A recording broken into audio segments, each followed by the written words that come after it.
परीक्षित महाराज के सामने सुखदेव जी महाराज खड़े हुए हैं। परीक्षित ने हाथ जोड़ करके प्रश्न किया कि हे प्रभु, हे ऋषिवर, मेरी 7 दिन पश्चात मृत्यु होने वाली है। राजा परीक्षित को तो इतना भी होश नहीं रहा कि जब कोई संत, जब कोई ब्राह्मण हमारे पास आते हैं तो हमें पहले उनका ध्यान करना चाहिए, उनके चरण धुलना चाहिए, उन्हें वंदित करना चाहिए, उच्च आसन देना चाहिए। लेकिन अपनी मुक्ति की खोज में व्याकुल परीक्षित इतने बेचैन थे कि उन्हें यह भी ज्ञात न रहा कि मैं पहले सुखदेव जी का वंदन कर दूं। अचानक से प्रश्न पूछ उठे कि हे सुखदेव महाराज, मेरी मुक्ति का उपाय बताइए।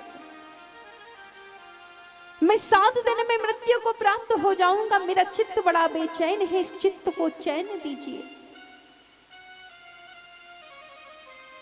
सुखदेव जी महाराज ने एक आसन पर बैठकर परीक्षित को किनारे एक तरफ बिठाला और परीक्षित से कहा कि सुनो, मैं बताता हूं कि तुम्हें क्या करना है। 7 दिन तुम भगवान वांगमय प्रतिमूर्ति भगवान के श्रीमद् भागवत महापुराण कथा सुनो। तुम्हारे सारे पाप, वैसे तो तुमने कोई पाप नहीं किए, ये मुझे भी पता है,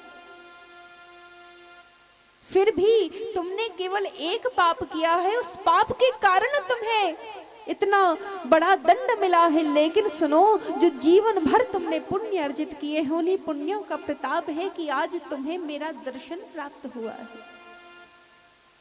महाराज जनक राज, जो सीता जी के पिता थे, एक समय उनसे एक छोटा सा पाप हो गया था कि उन्होंने अपनी स्त्री को ऋतु स्नान करते देख लिया। और इतने पाप से जब